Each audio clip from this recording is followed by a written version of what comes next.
হয়, নিশ্চিতভাৱে যোৱা 2-3 দিন যি নেৰানেপেৰা বৰষুণ দিছিল, সেই নেৰানেপেৰা বৰষুণৰ ফলত আচলতে কপিলী নৈৰ জলপৃষ্ঠ বৃদ্ধি পাইছে আৰু কপিলী নৈৰ জলপৃষ্ঠ বৃদ্ধি পোৱাৰ পিছতে সমান্তৰালকৈ যমুনা মুখৰ বিভিন্ন অঞ্চল আচলতে বানৰ কবলত পৰিছে। বিশেষকৈ বৰ্তমান আছো আমি যমুনা মুখৰ সৰু পথাৰৰ পৰা আচলতে যমুনা মুখলৈ যায় যিটো গড়গাঁও টানিৰ ৰাস্তা বা ৰোড, সেই গড়গাঁও টানিৰ ৰাস্তাৰ অৱস্থা আপোনালোকে চাব। এই ৰাস্তাৰ ওপৰত প্ৰায় কম হ'লেও 2 ফুট ওপৰেৰে পানী বৰ্তমান পানী কিমান বেগত গৈ আছে বিশেষকৈ আপোনালোক কিছু দৃশ্যাংশ দেখাবলৈ চেষ্টা কৰিম।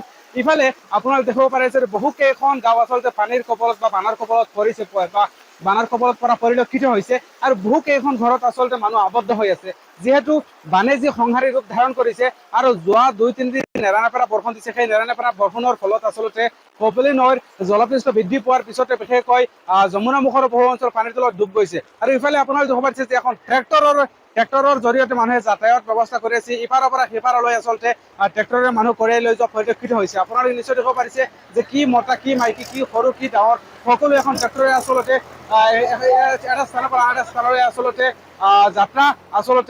ট্ৰেক্টৰে যাত্ৰা কৰা পৰিলক্ষিত হৈছে আৰু লগতে প্ৰশাসনৰ সম্পূৰ্ণ সহায় সহযোগিতা কৰা আচলতে পৰিলক্ষিত হৈছে।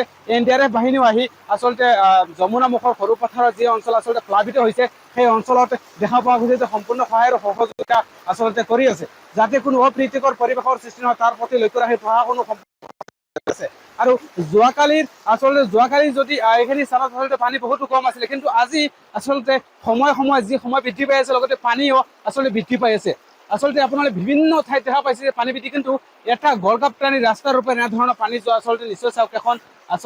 এখন ট্ৰেক্টৰে কেনেকৈ আচলতে মানুহ কঢ়িয়াই লৈ যোৱা পৰিলক্ষিত হৈছে। বিশেষকৈ আপোনালোকক আৰু কিছু দৃশ্যাংশ দেখাবলৈ চেষ্টা কৰিম, আপোনালোকক অলপ জুম কৰি দেখাবলৈ চেষ্টা কৰিম যে বহু কেইখন ঘৰ আচলতে পানীৰ তলত আচলতে ডুব যোৱা পৰিলক্ষিত হৈছে। কিছু জুম কৰি আপোনালোকক আমি দেখাবলৈ চেষ্টা কৰিম। বিশেষকৈ যমুনা মুখৰ সৰু পথাৰ আচলতে প্লাবিত হৈছে আৰু কি ভয়ংকৰ ৰূপতে কপিলী নৈৰ পানী বৃদ্ধি পাইছে আৰু কপিলী নৈৰ পানী বৃদ্ধি পোৱাৰ লগে লগে দেখা পোৱা গৈছে যে যমুনা মুখৰ বহু কেইখন অঞ্চল পানীত প্লাবিত হোৱা পৰিলক্ষিত হৈছে। অকল ট্ৰেক্টৰেৰে যাতায়াত ব্যৱস্থা কৰা হৈছে। কি ভয়ংকৰ ৰূপত আচলতে কপিলী নৈৰ পানী বৃদ্ধি পাইছে আৰু কপিলী নৈৰ পানী বৃদ্ধি পোৱাৰ লগে লগে সমান্তৰালকৈ যমুনা মুখৰ বহু কেইখন অঞ্চল আচলতে প্লাবিত হৈছে।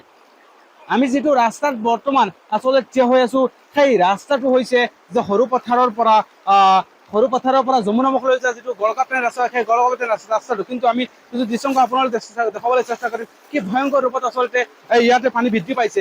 আপোনালোকে নিশ্চয় ইফালে চাওক। যদি মই ইফালে যাওঁ ভয়ংকৰ আচলতে ভয়ংকৰ পৰিস্থিতিৰ সন্মুখীন হ'ব লগা হ'ব। ইফালে আপোনাৰ দেখিব পাৰিছে প্লাবিত হৈ বহু অঞ্চল আচলতে প্লাবিত হৈ পৰিছে। কপিলী নৈৰ সংহাৰী ৰূপ ধাৰণ কৰাৰ পিছতে এনে অৱস্থাত সন্মুখীন হ'বলগীয়া হৈছে যমুনা মুখৰ বহু অঞ্চলৰ ৰাইজ। বিশেষকৈ এখন ট্ৰেক্টৰেৰে কেনেকৈ কঢ়িয়াই লৈ অনা হৈছে বা যাতায়াত ব্যৱস্থা কৰা হৈছে, বিশেষকৈ কিছু দৃশ্যাংশ আপোনালোকক দেখাবলৈ চেষ্টা কৰিম। ইফালে চাওক আপোনালোকে এখন ট্ৰেক্টৰেৰে কেনেকৈ কঢ়িয়াই লৈ যোৱা হৈছে মানুহ। যাতায়াত ব্যৱস্থা অকল ট্ৰেক্টৰৰ জৰিয়তে কৰা হৈছে আৰু আমি পৰৱৰ্তী সময়ত বানৰ সকলো খবৰ দিবলৈ চেষ্টা কৰিম। আপোনালোকে চাই থাকিব আপোনালোকৰ প্ৰিয় চেনেল ৰিপৰ্টাৰ এনি।